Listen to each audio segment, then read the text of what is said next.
Natasha. Debbie. Show. The show. Welcome to it. Just two patriotic girls.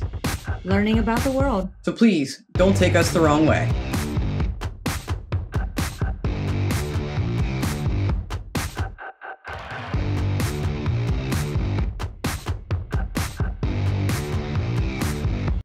Hello, everyone. Welcome to the show.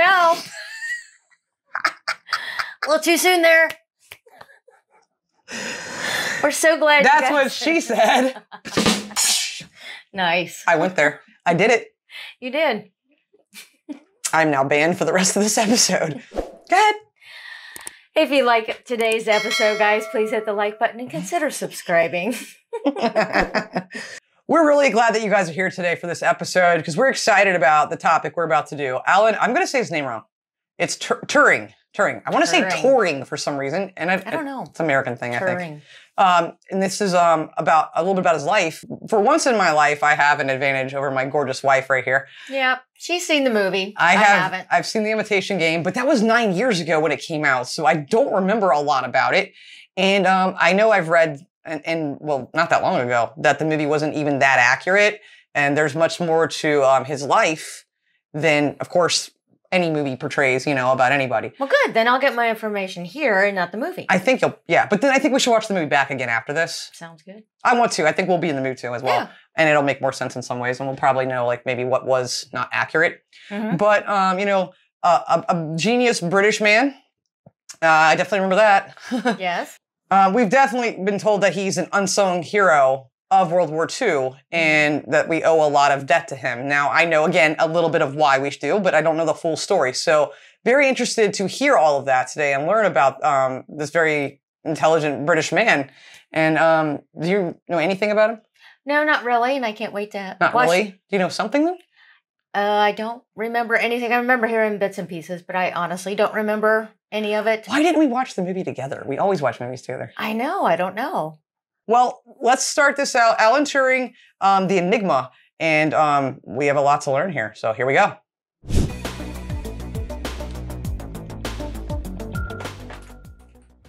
Imagine for a second that there exists a hero, a man who has served his country in its darkest hour and has made great scientific breakthroughs, who may have saved as many as 14 million lives. How would you reward this man? Would you give him riches, awards, Yes. accolades? Yes. Or would you hound him from your institutions? Would you destroy his relationships before finally driving him to suicide? Okay, I don't remember that at all. In 1954, the British government, they made the latter choice. That hero's name?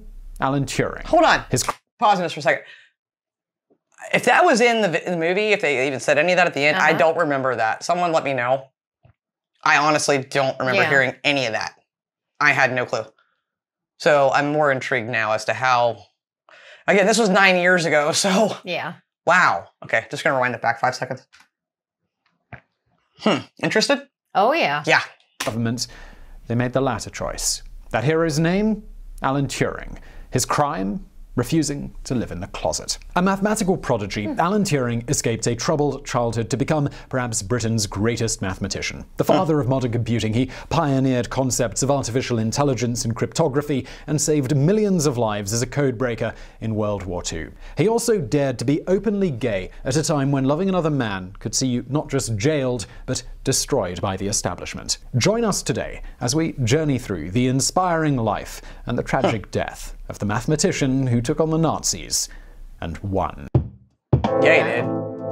I didn't know he lived openly gay. I'm like, apparently don't really know anything except for It the is said code the first breaking. person we fall in love with influences us for the rest of our lives. Perhaps that's never been more true than in the case of Alan Turing. When the teenage Turing met Christopher Morcom in 1928, it was the start of a relationship that would drive Turing to do his greatest work. Really? So it's really remarkable how close this meeting never came to happening. There are near infinite universes out there where the father of computing never met the muse who would inspire him. The first branching of the multiverse came in 1912, when Ethel Stoning discovered she was pregnant with Julius Turing's second child. At the time, Julius Turing was a functionary in the Indian Civil Service, and there was no reason to believe the new baby would grow up anywhere but amid the heat and humidity of the Indian plains. But this was 1912. Serious unrest was starting to break out against the British Raj, and Julius decided that his child would be safer growing up in Britain. And so it was that on June the 23rd, 1912, Alan Matheson Turing was born not in Andhra Pradesh, but in London. Still, India would powerfully affect young Alan's life. Although Julius wanted his children raised in Britain, his job required him and Ethel to live in India. So in 1913, they went back, leaving Alan and his brother John in the charge of Colonel Ward. To compare Ward to the drill sergeant in Full Metal Jacket would be a bit of an understatement. Ward was a true military man. He liked boys who stood to attention, not sissies like young Alan who preferred reading to rugger. As a result, Alan's early years were spent constantly being bellowed at until Ethel finally returned to England and decided Alan would fare better at boarding school. And it's at this point that we get our second great branch in the multiverse. In 1925, at age 13, Alan arrived at the prestigious Sherborne boarding school in Dorset. By now, the boy was a veritable maths prodigy. Unfortunately, Sherborne was a school that prided itself on Latin and Bible studies, stuff that Alan kinda sucked at. He sucked so bad, in fact, that the school actually opted to expel him. It was only after some serious begging from Ethel that Alan was allowed to stay. That decision would prove important when in 1928, Alan finally met Christopher. Christopher Morecambe was an attractive lad with a cheeky grin in the year above him at Sherborne. He was also a serious maths enthusiast. The moment Alan first saw Christopher, it was like time had stopped. He took to following the older boy around, always sitting next to him in class. At first, his behavior, it seemed to have amused Christopher, but as the weeks passed, he and Alan began spending time together, debating geometry and conducting science experiments. Before long, they were inseparable. It wasn't exactly a romance. Alan would write in later letters that Christopher was probably aware of his young friend's romantic feelings, but he had no desire to act on them. Yes, it is sort of that classic story of a young gay man falling for his straight best friend. But it didn't matter. Alan never became bitter about this unrequited love. He was just happy being in the same room as Christopher. As 1928 became 1929 and then 1930, the bond between Alan and Christopher only deepened. Alan's grades, they even improved, and the danger of expulsion, it drifted away. And then came February the 7th, 1930, and this idyllic life, it was shattered into a million jagged pieces. That day, the tuberculosis that had afflicted Christopher since childhood, it went into overdrive. He collapsed. It's said that the moment he heard the news, Alan had a premonition of his love's death.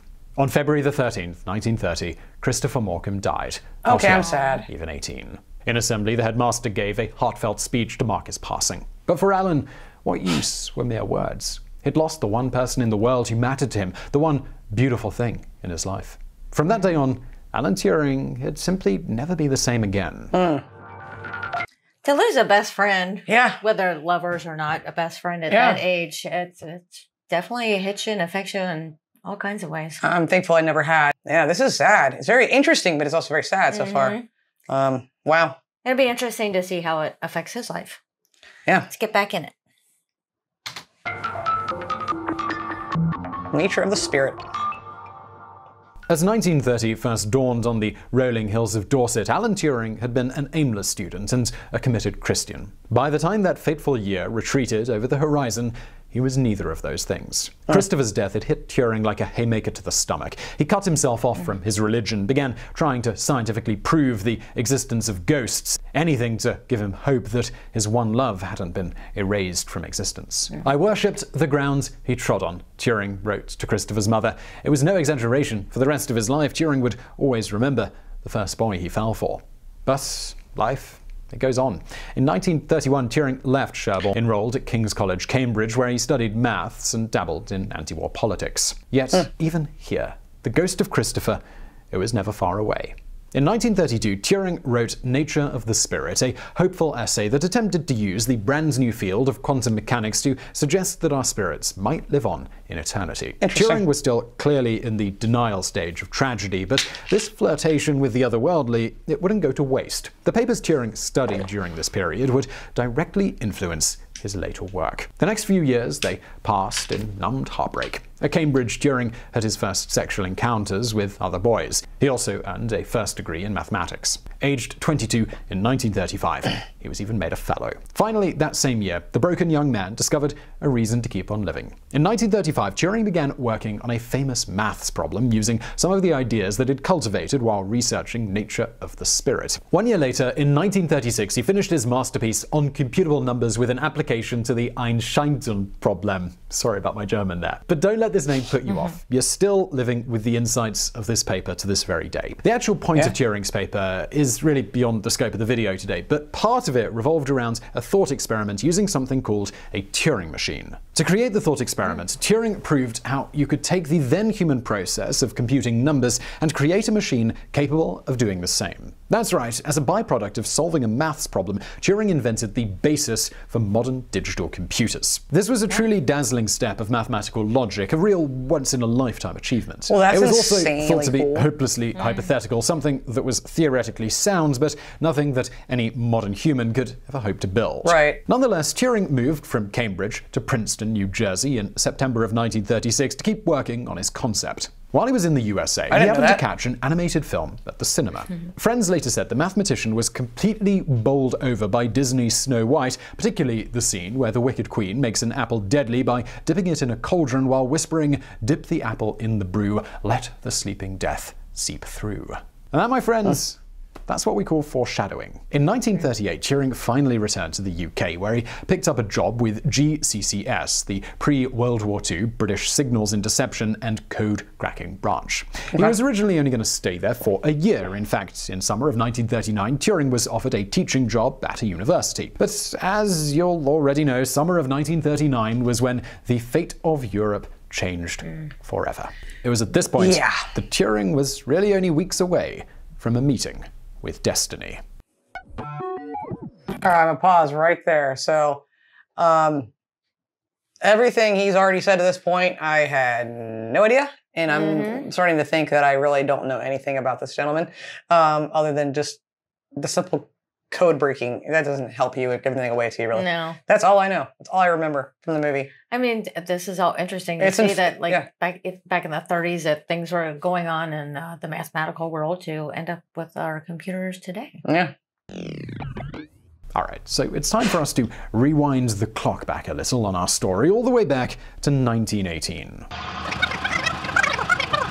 So, 1918. At this point, young Alan Turing is still dealing with parents who vanished to India at the drop of a hat and has never even heard of Sherborne or Christopher Morcom. But it's not Alan Turing we've time-traveled here to look at. It's an anonymous-looking German man named Arthur Scherbius. In February 1918, as the First World War still raged, Scherbius had quietly filed a patent for a new cipher machine. Looking like a typewriter, the machine randomly scrambled messages as you input them, producing gibberish that only someone with their own copy of both the machine and the cipher key could possibly decode. Scherbius named the machine the Enigma. In 2 short decades, it was going to be infamous. Scherbius originally wanted the Enigma on the commercial market, but it wasn't long before the military came calling. No surprises. In 1926, while Turing was close to getting his ass expelled from the Sherborne, the German Weimar army purchased the Enigma plans and started developing their own, even harder-to-crack version. This was worrying to Germany's neighbors for obvious reasons. In 1930, the year Christopher died, Polish intelligence began secretly trying to collect information on the new cipher machine. In 1933, they got their break. A drunk playboy in the German cipher office named Hans Thelio Schmidt sold information on the Enigma to the French Secret Service. They passed it on to the Poles, and under the direction of mathematician Marian Rejewski, Polish intelligence was able to construct their own Enigma device, the Bomber. The Bomber wasn't perfect. It could decipher a lot of Enigma traffic, but it relied on the Germans not updating their methods. When 1938 ended with Hitler annexing Austria and the Czech Sudetenland, the Poles began to worry that maybe they needed to show some other nations their stolen device. In summer of 1939, Polish intelligence, they finally passed on a replica Enigma to both France and Britain. This was a decision they made just in time. On September 1st, 1939, Panzer tanks rolled into Poland. By the time a month had passed, the entire Polish state had been conquered by Germany and Russia, and Britain and France had declared war. Okay, so back in our main narrative, Alan Turing responded to the outbreak of war by reporting to Bletchley Park, the hub of... Just a second here. Taking all that in. I do love Simon. I know we have some people on our channel that don't, but Debbie and I have talked about him a lot off camera. I love him. Yeah. I just love Simon because he gives such good information. He completes the story. He doesn't just give you one part of it. That's true. Alan Turing responded to the outbreak of war by reporting to Bletchley Park, the hub of all British code-breaking efforts. There, already waiting for the young maths whiz, was the Poles' last gift before they were conquered. That replica Enigma that Turing would use to save millions of lives. This is the part I should remember. So at this point in the story, you might be feeling a little confused. If Bletchley Park already had a replica Enigma machine, well, why did they need Turing? The problem was that Enigma's ciphers, they were constantly changing. The Polish machine could intercept its traffic, but without that day's cipher, it was semi-useless. What Bletchley Park needed was a device that could crack the Enigma code, no matter the cipher, and do it quickly. This is where Turing's strange genius came in. Now, you may have seen the Benedict Cumberbatch film about Turing's life called The Imitation Game, and have a vision of Alan Turing as a borderline Asperger's loner obsessed with maths at the expense of all else. But the real Turing, it wasn't like that. Well, maybe a little. I mean, it's certainly true that he used to chain his mug to the radiator so no one else could drink out of it, and he'd wear a gas mask in summer to keep his hay fever at bay, but he was also a fan of socializing, and he liked to go out drinking and dancing with his colleagues. So Turing certainly... That's not how they showed them in the... Okay. Yep. We're watching that movie again after this. Sorry. Just wanted to really make a useless pause. He was a spooky maths genius while at Bletchley Park. Please don't picture him as a 1940s version of Sheldon Cooper. It's actually was. I actually the early going work on Enigma was heavy. Although Turing helped build a machine known as the bomb, with an E, to help decipher intercepted messages, many of them only came through as gibberish or would turn out to be nursery rhymes the Germans had sent as tests. As 1940 got underway, Turing was reassigned to Hut 8, where he led a team tasked with decoding German naval transmissions. This was important for two reasons. The first was that as an island, Britain had to import its food to survive. Great when you've got a friendly continent on your doorstep, less great when German U-boats are sinking all of the maritime traffic coming to the UK. The second important reason is that it was in Hut 8 that Turing first met Joan Clark. If Christopher was the great love of Turing's life, Joan was the great friendship. A mathematical genius, Joan had volunteered her talents at Bletchley Park, only to be told that women can't do maths and she would have to take a job as a secretary. Within days, though, it had become clear to even the knuckle-dragging Neanderthals running the place that Joan's brain was the sort of brain they were desperately looking for, and she was promoted to Hut 8. But as this was still the 1940s, Joan was still paid a fraction of what her male colleagues earned. Yes, crap. Still, she and Turing, they really hit it off. They went to the cinema together and they went out dancing. As bombs rained down on southern England, the two mathematicians' friendship it began to blossom until, in early 1941, Turing did something unexpected. He proposed to Joan. Now, since you've watched this far and heard all about Christopher, you're probably wondering why a gay man like Turing would propose to a straight woman like Joan. Not really. Joan kind of wondered it too. She knew Turing was gay, that's different. But she still said yes. It took a disastrous romantic vacation for them to face reality and call the whole thing off. Still, Joan and Turing, they remained firm friends. Better still, they remained excellent co-workers in Hut 8. And Hut 8 in 1941 was the nerve center for the British fight back against Hitler. That summer, Turing and his colleagues developed a technique known as banbarismus, which broke the naval Enigma codes wide open. Suddenly, the British knew where the U-boats were. Ships could be... I'm gonna pause right there because this is making me think about something that I didn't... Well, I don't think I knew about when I first watched the Imitation Games. Imitation Game. And that's Hedy Lamarr. And you've watched that with me. Yeah. Hedy Lamarr, if you don't know, was a very famous actress way early on in cinema. I can't remember where she was born. She's not American. She lived here, but she was a freaking genius, and we wouldn't have, I think it's Wi-Fi and or Bluetooth without her. She had given stuff to the military. She was she was a genius. If those two had hooked up together, why didn't they somehow put them in the same room? But if you have a minute, look up, there's a documentary, it used to be on Netflix, it's not anymore, it's called Hedy Lamarr Bombshell. Watch it. You'll thank me. It's amazing. And, she was put through the ringer of no one caring about her because she was beautiful. She was Jewish, escaped the Nazis, came to America, but she had a brilliant mind, and she was able to do something with frequency hopping with the boats and things like that, too. And if the military had let her use her original design, essentially, I thought, it's just a long story. I can't even go through it all. But those two together could have come up with some amazing stuff and ruled the world. Definitely. But her life was very sad end too. But please check that out. Hedy Lamarr bombshell. Try Amazon Prime or something. You'll thank me for it. And I hope you watch it. It's a fascinating story. It's incredible. If you have any interest at all, watch it. Yeah. Sorry. We'll get back to the video. Rerouted, supply lines could be kept open and lives could be saved. Looking back, it's really quite difficult to picture just how close Britain came to starvation in 1941. We see the course of World War II today like a narrative that can't be changed, with plucky Britain standing alone, always destined to triumph. But just as there are other universes where Turing never met Christopher, there are other universes where Hut 8 never managed to crack those naval codes and Britain starved in a brutal siege. That fall, in 1941, buoyed by their success, the team at Hut 8 wrote to Winston Churchill asking for more funds. They only asked for a little, thinking the great man could never possibly have heard of their small team and what they were up to. So imagine their surprise when Churchill wrote back on October the 21st saying that Hut 8 would now have access to any amount of resources they needed with the utmost urgency. Even the Prime Minister knew that Turing and his team were going to be the ones that saved Britain. How cool is that? Is this not really interesting or what? It is very cool.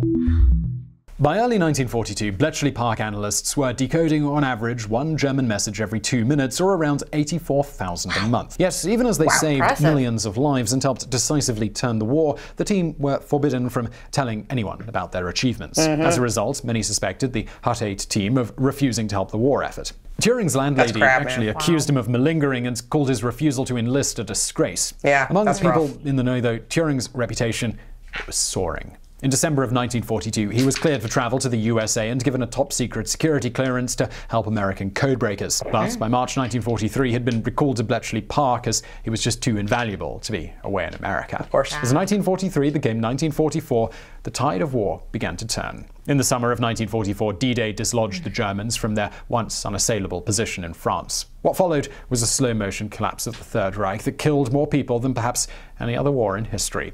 With his work wrapping up, Turing began to make plans for his post-war career. He decided that he might build a universal computer.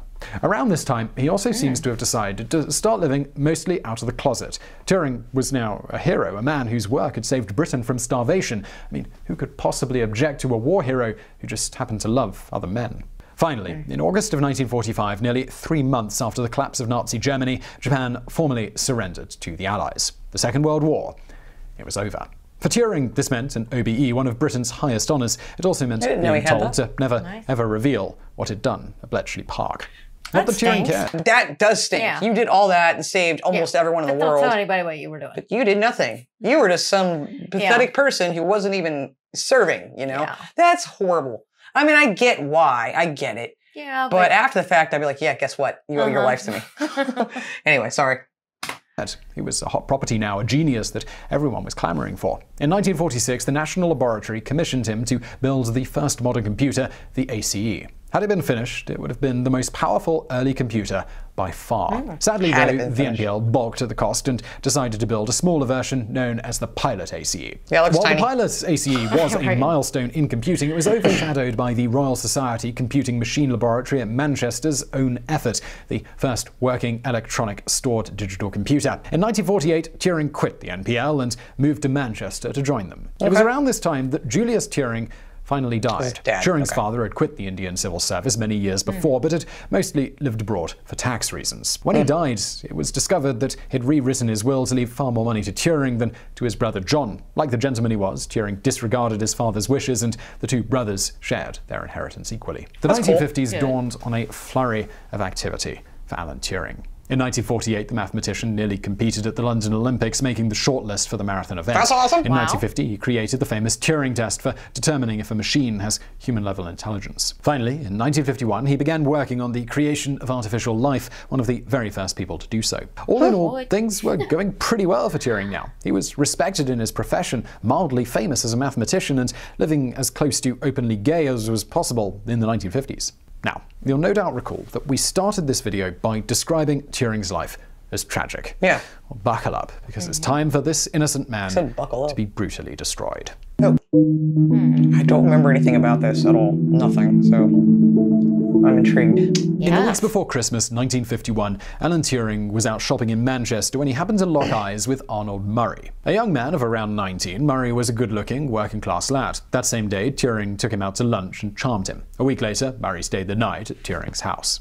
Soon, the pair were seeing each other regularly. It was during one of these romantic weekends that Murray started complaining that he was always short of cash. Turing offered the boy some money, but Murray refused. The next morning, Turing discovered money missing from his wallet. Although he confronted Murray, the boy claimed he was innocent and the two reconciled. And that was the pattern for the next few weeks, Turing's money disappearing and Murray refusing to admit his guilt. It's likely the well-paid Turing could have lived with this odd arrangement were it not for what happens next. On January the 23rd, 1952, Turing returned home to find his house had been burgled. Deciding Murray had gone too far this time, he called the police. Good. A week or so later, on February the 2nd, 1952, Murray unexpectedly turned up on Turing's doorstep, screaming that he was innocent. He claimed a friend of his named Harry had been the burglar and that he'd targeted Turing after Murray admitted that the pair were in a gay relationship. Perhaps wanting to believe his lover, Turing reported this new information to the police. Not long after, cops arrived at Turing's house. Turing was asked if this was about Harry, and it was, but not in the way that he thought. Unknown to Turing, the police had already arrested Harry. When Harry told them Turing was in a sexual relationship with Murray, the police decided Harry wasn't the real criminal here. The real criminal was Alan Turing.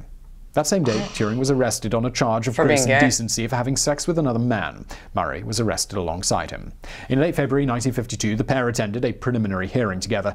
Turing was bailed. Murray went to jail. As a war hero used to moving in academic circles, it's likely Turing never realized anyone would care that he was gay, but the law had said otherwise. In the 1950s, it was routine for police to spy and entrap gay men. You could have saved Britain from starvation in World War II, you could have helped defeat the Nazis, but if you weren't 100% straight, then you were worse than a common burglar. In March 1952, Turing pled... Hold up. Wow. Yeah. Yeah. What do you say? What do you say about that? What can you say about that? He literally saved millions of people. Yes. And yet, yeah, who cares?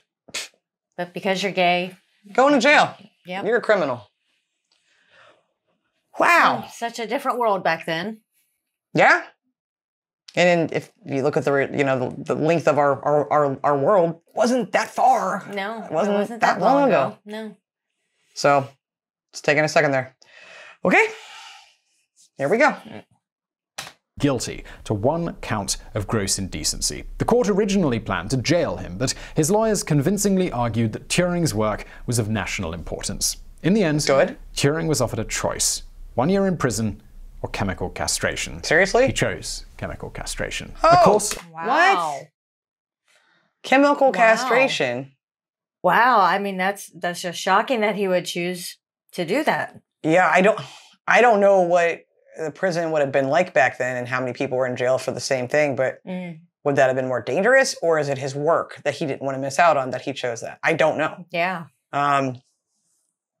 Holy crap. That's like terrible two options anyway, but I didn't know that was a thing that wasn't. Okay.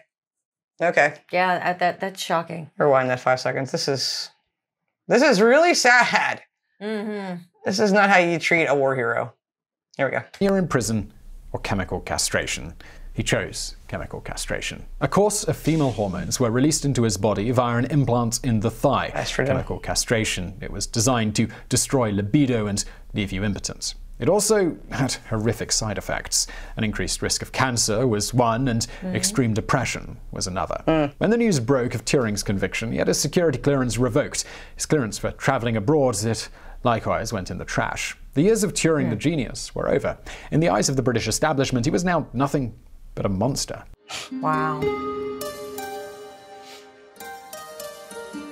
It was a cold, wet Monday morning when Alan Turing's housekeeper let herself into his home on June the 8th, 1954. It was now over 2 years since the mathematician's trial and conviction for homosexuality, and Turing's life, it was in tatters. Turing's public outing had caused a rift with his family. Turing thought his brother John was trying to hide the fact that he had a homosexual sibling, and his mother's reaction to Turing's sexuality had been cold and dismissive. At the same time, the course of hormone treatment had wreaked havoc on his brain and his body. While under treatment, Turing had a small number of sex dreams that convinced him that he was turning straight. He wrote to a friend, "I've had a dream indicating rather clearly that I am on the way to being hetero, though I don't accept it with much enthusiasm." Still, by 1954, the worst was generally thought to be behind him. In April 1953, the implant had been removed from Turing's thigh, ending his hormone course. A month later, he had picked up a new job at the cutting edge of computing. There had even been a sort of reconciliation with his mother. While their relationship never fully recovered, it had come back from the lows of the trial. Sorry. I just have to pause again. First of all, I didn't realize it was an implant. I must have missed that part. They implanted this in his thigh to give him estrogen. Yep. That is so sick and torturous. I had no idea that that was available back then. I didn't either. No, that...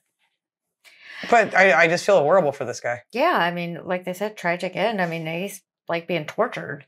Yeah, I mean, literally. I wonder if he... absolutely horrible. Okay. This is heavy. Yeah. You know? And then to be kind of shunned out of your career. You know, your family, Yeah, everything. Okay, sorry. But while their relationship never fully recovered, it had come back from the lows of the trial. As the housekeeper crept through the house that rainy morning in 1954, she had no reason to suspect that anything would be unusual. The only sign she might have noticed was the faint whiff of bitter almonds on the air. Upstairs, the door to Turing's lab was open. He'd had it installed some years before and spent his spare time experimenting with different chemicals. But the housekeeper hardly noticed. She was too busy staring at what lay on the bed. His eyes closed. Alan Turing lay dead on the bedsheets, a half-eaten apple beside him. The coroner's report would later claim that he had laced the apple with cyanide and bitten into it, committing suicide in a ghoulish homage to Snow White. Today it's generally thought to be an unresolved question whether Turing killed himself or accidentally poisoned the apple with cyanide gas while working in his lab. However, a recent exhibition at London's prestigious Science Museum published the original coroner's report for the first time in full. It noted that there was so much cyanide in Turing's stomach that accidental ingestion was effectively impossible. The apple, the coroner reasoned, was a last meal, a final treat to take away the bitter almond taste of cyanide. Wow. On June the 12th, 1950. Pausing. Okay. That's so horrible. Yeah, that's absolutely terrifying. To be that desperate after... I'm sorry. There's a lot I could say here, and I'm not going to say much of anything because it's... I'm no mathematical genius, or I've never contributed anything that matters to the world in any way that will be immortal like he did. But that could have been you or I. Oh, definitely. Had we lived in a different time. Definitely. And it was a lot of people. It was a lot of people. Yeah, not just him, but a lot of people. And it's just really hard to hear that. It definitely is. I'm at a loss. So we're just going to continue. Alan Turing was cremated at Woking Cemetery. Despite his heroic wartime record, despite his pioneering scientific work, the press barely marked his passing. He was just another dead pervert. What did anyone care? 13 years after Alan Turing died in 1967, the British government finally decriminalised homosexuality in England and Wales. 42 years later, in 2009, Prime Minister Gordon Brown issued a formal apology to him. Finally, on Christmas Eve 2013, the Queen... Okay, I'm sorry, I gotta pause there again. You cannot issue an apology to somebody who's dead. It doesn't count anymore. It doesn't matter. Sorry, it doesn't matter. Too little, too late. Way too little, way too late. Yeah. No. They're not here. They're not hearing it. It makes you look good as a politician, but that's it. Right. There's nothing to do with the people that you've literally tortured, and I'm not sorry for what I'm saying. Yeah. Issued a formal apology to him. Finally, on Christmas Eve 2013, the Queen posthumously pardoned Alan Turing. This led to the creation of Turing's Law, which came into effect on January 31st, 2017, and posthumously pardoned thousands of gay and bisexual men who were convicted for their sexual orientation in Britain. It was a hard fight. A cadre of Conservative MPs tried to filibuster the bill, falsely claiming that it would pardon convicted paedophiles. Even in the 21st century, the prejudice which destroyed Alan Turing, it still hasn't completely faded. Today it's estimated that Turing's work on Enigma may have shortened the war by 2 years, That's saving huge. millions of lives in the process. His work on computing, artificial intelligence, artificial life, and many other fields is considered to have been pioneering. Exactly. All right, pausing one more time because I have a lot of emotion right here.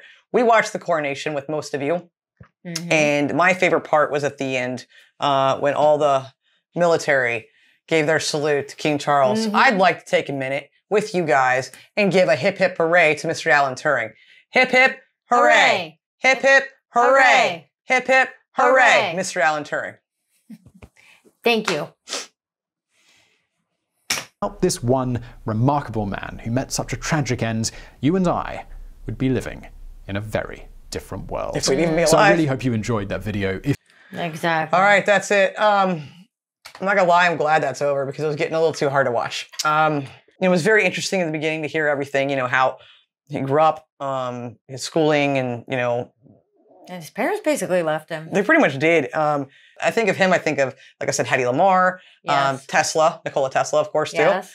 People that are left out, in the world as far as what they really gave to us. Well, anymore, we don't really think about how things got to where they are now, like computers and Wi-Fi, like you mentioned earlier, and how all the work and the people that went into even getting it off the ground, figuring it out, and then getting it off the ground. Well, you're right. I think most people are just like happy with what they have and they take it and they don't bother to research. People don't seem to go below the surface of things anymore. They're just like, oh, give me more technology. Give me more technology. I have nothing but respect for Alan Turing and nothing but heartbreak at the same time. I did not know this. That's a tragedy. It's more than a tragedy. It's